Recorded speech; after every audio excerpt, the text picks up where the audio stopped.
Саламатсыздарбы, урматтуу телекөрүүчүлөр. Бүгүн кайрадан муну билүү пайдалуу передачасындабыз.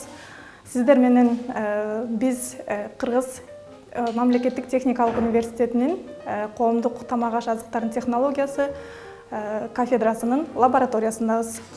Сиздер менен мен Эгембердиева Айжан Бактыбековна, кафедранын окутуучусу жана кафедранын окутуучусу Алмазбекова Апаркүл Алмазбековна жана 3-курстун студенттери Мунара жана Нурайым. Ар бир бүгүнкү көрсөтө турган тамак ашыбыз бул муздак тамактар болуп эсептелинет. Муздак тамактарына салаттар, закускалар жана ачык жабык бутерброддор кирет. Ошолордун бири биз бүгүн сырный шарикини көрсөтмөкчүбүз. Кызыл капустадан жасалган салатты, балаваны, тарталеткини көрсөтмөкчүбүз. Ар бир үй кожойкеси негизи эле үйүнө коноктозордо мындай конокторго кичине оригиналдуу тамактарды жасап көрсөткөнгө аракет кылат. Ошондуктан биз бүгүн ошо муздак тамактарын көрсөтүп кетели дедик. Азыр биздин 3-курстун студенти Мунара бизге сырный шарики, сырдан жасалган тоголокчо жасап берет. Саламатсыздарбы. Бүгүн биз сырдан жасалуучу тоголок закускаларды жасайбыз. Анын үчүн бизге сыр керек, оливка, грек жаңгагы, майонез, кунжут жана туз керек. Биринчиден биз болсо сырды тоңдуруп алабыз. Анын себеби сырды тоңдургандан кийин чоркадан майдаланганга оңой болуп, формасы туура болот. Сырды майдалаган соң биз ага майонез кошобуз. Биз 6 даана жасайбыз, ага бизге 50 грамм сыр керек. Жана 15 грамм майонез.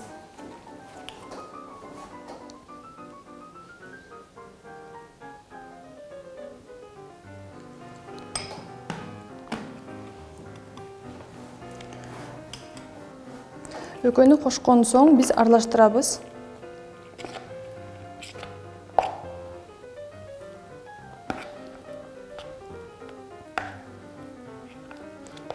Сыр менен майонез кошулган масса даяр болгон соң биз болсо оливканы алабыз жана грек жаңгагын алабыз.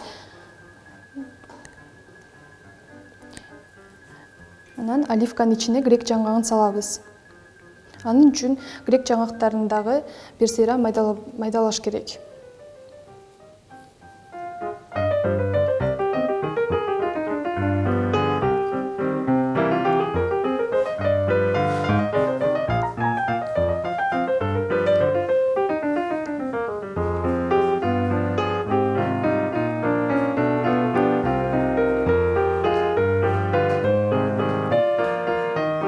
Оливкаларды биз данеги жогун алабыз.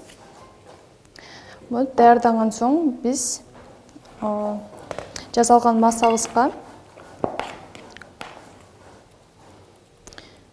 кичине сыр менен майонезден алып, оливканын ичине салып жана тоголоктоштурабыз аны.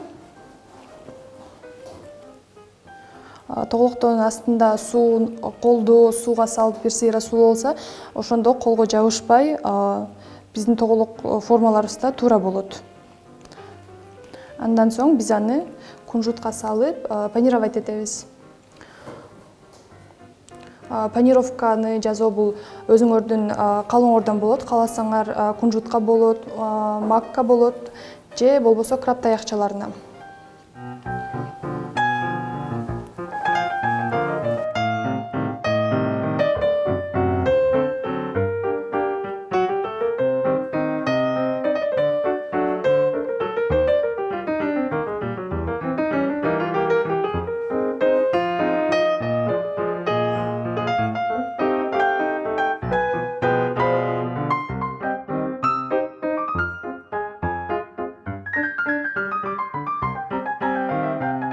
Оливка бул абдан пайдалуу зат. Анда көптөгөн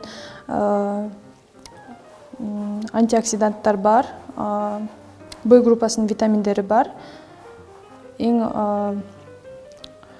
Оливка майы эң пайдалуу болуп эсептелет.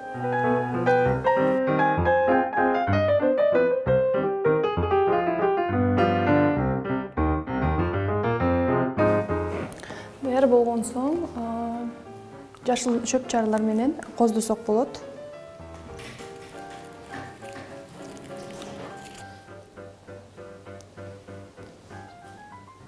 Мына биздин муздак закускабыз даяр болду. Бул биздин сыр тоголокчолорубуз.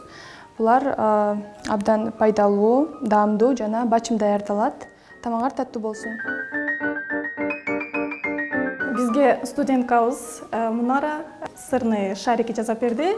Ал даяр болгон соң биз тарталеткени жасап бермекчибиз. Тарталетканы жасаш эң оңой. Ага үйдөгү эле ар бир үй кожойкеде боло турган ингредиенттер керек. Аны үчүн бизге un 230 грамм un керек. Бул 10 кишиге жете турган эме да. Май болсо маргарин. Бул 120 грамм болушу керек. 120 грамм. Буну муздаткычтан алып чыгыш керек. Биздин тестабыз песочный тесто болуш үчүн муздак камыр майды колдонушубуз керек. Анан un менен эзебиз. Кол менен эскенге болбойт, анткени майыбыз эрип, камырыбыздын консистенциясы былжырак болуп калышы мүмкүн да. Май эрип кетип, адамдын колундагы жылуулугу майга өтүп кетет, анан эрип кетет. Муну песочный тесто кылып эзип алабыз майды.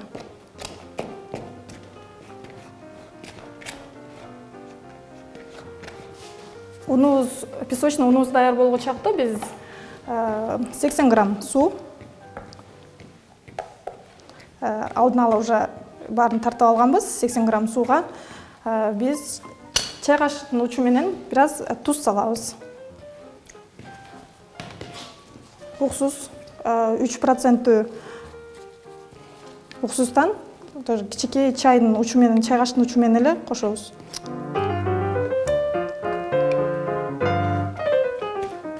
Кошуп аралаштырып алабыз да, жарым жумуртка. Сууга өзүнчө аралаштырып алабыз.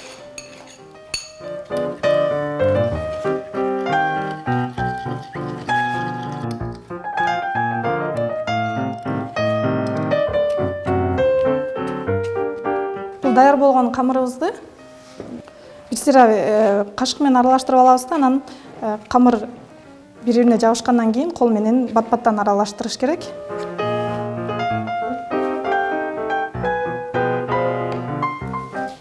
Тарталетканын камыры песочный болуп жегенде жумшак жана үйгөлөнүп туруш керек да.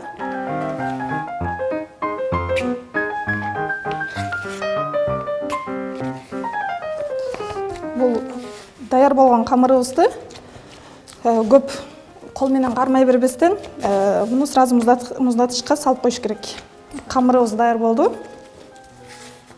Муну муздаткычка 20-30 минутка коюп коюш керек, анткени ичинде маргарин бар. Маргарин сейрип, камырыбыз былжырап кетпеш үчүн жана камырыбыз тыныгыш үчүн. Жарым саат муздаткычка тургандан соң муну алып чыгып, калыңдыгы 1 сантиметрде боло тургандай жайып алабыз.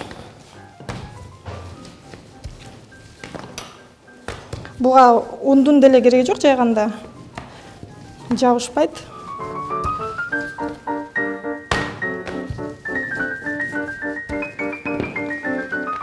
Калыңдыгы 1 сантиметр болгондой кылып жайып алдык. Эми өзүңүздөр каалагандай формочканы алып кезип аласыздар. Анан мындай формочкаларга салып тарталетканын формасын беребиз.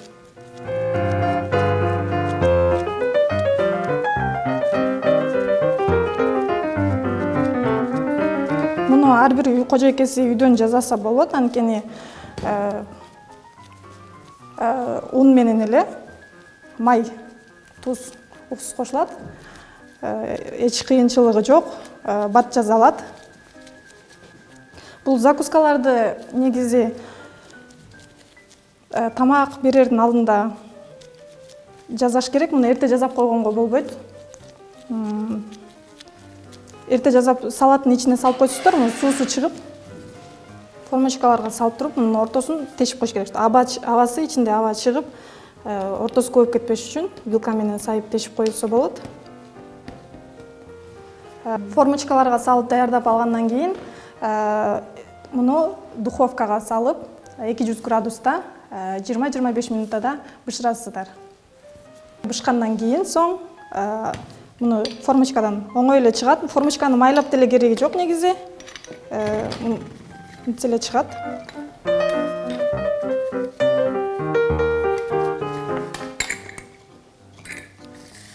Биздин тарталеткабыз даяр болду. Мунун ичине өзүңүздөр каалаган салатты салып жесеңиздер болот. Тарталеткабыз даяр болгон соң ичине кызылча салатын салабыз. Ага кызылчаны алдын ала бышырып алганбыз уже, бышырып алып, теркадан өткөзгөнбүз. Греческий орех менен кошуп, анан майонез кошобуз. Кызылчанын пайдасы, кызылча адамдын организмине абдан пайдалуу. Кызылчада витаминдер жана минералдык заттар абдан көп. Витамин А, Б, С витаминдери жана минералдык йод, магний, кальций жана темирлер бар. Анда кызылча адамдын организмине абдан чоң роль ойнойт. Ал адамдын ден соолугу бекем болгон үчүн жана тамак сиңирүүгө абдан чоң роль ойнойт.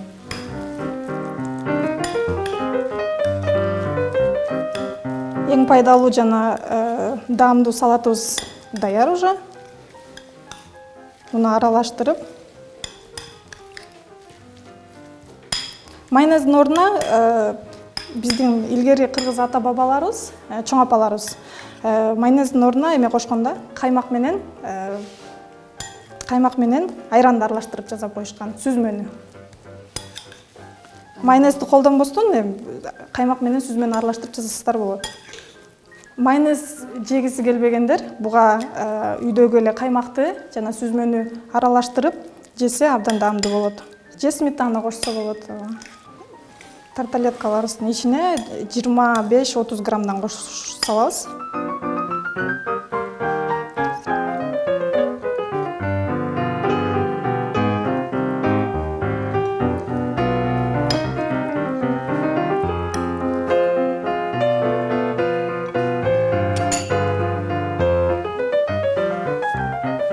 Биздин тарталеткабыз даяр болду. Тамагыңыздар таамдуу болсун.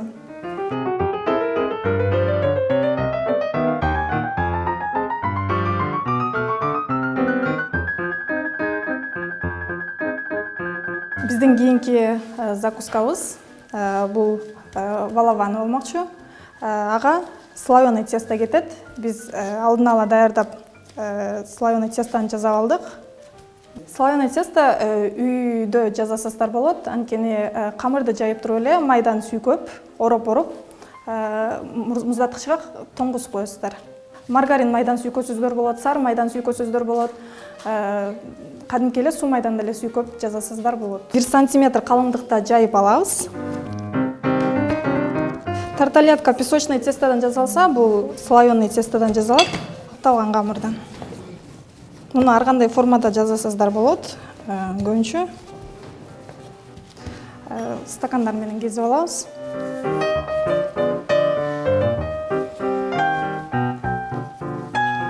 Мындай кылып үстүнө коюп. Бул камырды өзүңүздөр ар кандай формага келтирсеңиздер болот. Муну кичинекей балдар менен чогуу жасаса абдан кызыктуу болот дейм. Өзүңүздөргө ылайыктуу порцияда жасасаңыздар болот. Артып калган камырды кайра ороп, кайра жаап, кайра формага келтирсеңиздер болот. Формаларды даярдап алгандан кийин вилка менен ортосун тешип коюу абзел, анткени ортосу шишип, формасы жакшы чыкпай калышы мүмкүн. Анан үстүн жанагы бир жумуртканы экиге бөлгөнбүз, арткан жумурткасын үстүн сүйкөп, кызыл жакшы форма чыгыш үчүн, цвет чыгыш үчүн сүйкөйбүз. Жумуртка менен сүйкөп алгандан соң муну духовкада 200 градуста 15-20 мүнөттө бышырасыздар. Биздин балаваныбыз уже бышып даяр болду. Мунун ичин биз салат менен толуктайбыз. Ал үчүн бизге салат крабовый таякчалар керек. Краб таякчалар керек, жумуртка, майонез. Иә, огурцы керек. Салатқа біз краб таяқшасын турап даярдап алдық. Жұмыртқа суға пішқан. Аны да майда турап даярдап алғанбыз. Бадыраң. Біз 5 штука 1 порция балаваныға даярдап начинка жасап алдық. Бұған майонез қошуыз. Жақшылап аралаштырып алған соң, даяр болған салатыбызды балаванылардың ішіне салабыз.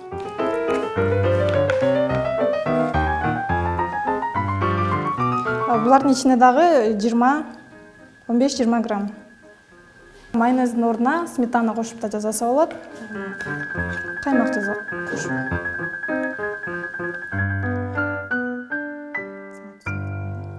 Біздің балаваны даяр болды. Балаванымыз үйгөлөк, жұмшақ, қытырақ болушы керек. Тамағыңыздар дәмді болсын.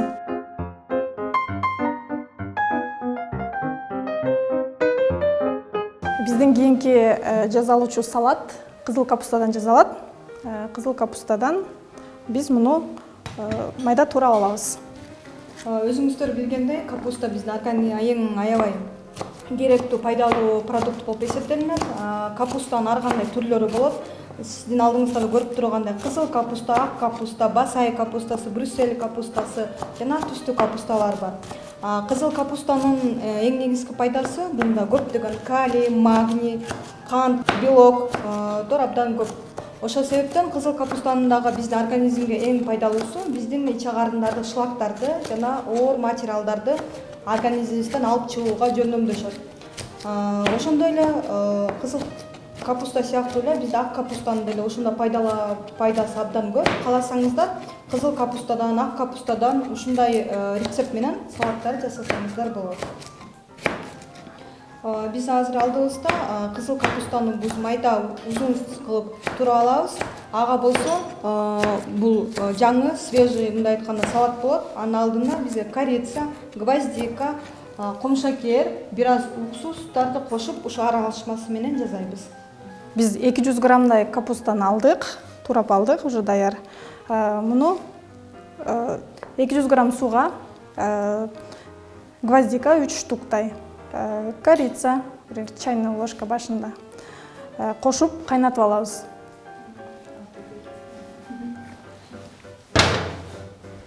Суга 200 грамм суга корица, чайный кашыктын учу менен 3 штук гвоздика, анан 10 грамм сахар кошуп кайнатып алдык. Ал кайнаган соусту капустаны салып, эмне үчүн биз капустаны, кызыл капустаны ушинтип эметебиз, анткени бул катуу болот эң биринчиден. Берки ак капустага караганда кызыл капуста катуураак, анан дамы жок болот деп коем.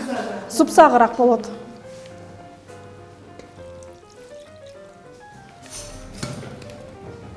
Бул капустабызды 10-20 мүнөткө чылап коюшубуз керек. Капустабызды 15 мүнөт чылап алгандан соң мунун соусун алып салабыз. Бизге соустун кереги жок, уже даамы капустага чыкты. Капустабыз жумшарды, даамдуу болуп калды. Бул капустага 3% уксустан кошобуз. 1 чай кашык. Туздан кошобуз. 1 чай кашык. Тузду кошпой койсоңуздар деле болот.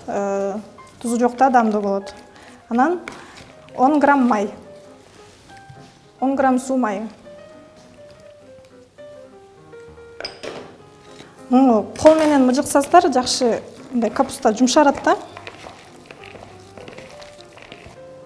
Бул бир гана пайдалуу эле болбостон бат тез жазалат. Мынакей эми сиздердин алдыңыздарда 4-муздак салатыбыз даяр болду. Кызыл капустадан даярдалган. Бул абдан жеңил жазалат, үй шартында абдан оңой, жеңил жазалат, абдан кооз жана сиңимдүү болот. Тамагыңыздар таттуу болсун. Бүгүнкү жазалган муздак тамактарыбыз, салаттарыбыз, закускаларыбыз эң оңой жана тез жазалган закускалар болуп эсептелинет. Булга эң кыйын эчтеке деле эч нерсеси жок. үйдө болгон продуктылардан жасалат, кымбат эмес, бир гана сиздердин каалооңуздар болушу керек. Жана бул салаттарыбыз абдан жеңил, организмге абдан сиңимдүү, пайдалуу, көптөгөн витаминдер, минералдык заттар, белоктор камтыган. Жада калса конокторго дагы абдан кооз көрүнөт, абдан пайдалуу, кичинекей балдарыбызга дагы абдан пайдалуу болот. Тамагыңыздар Даамдуу болсун.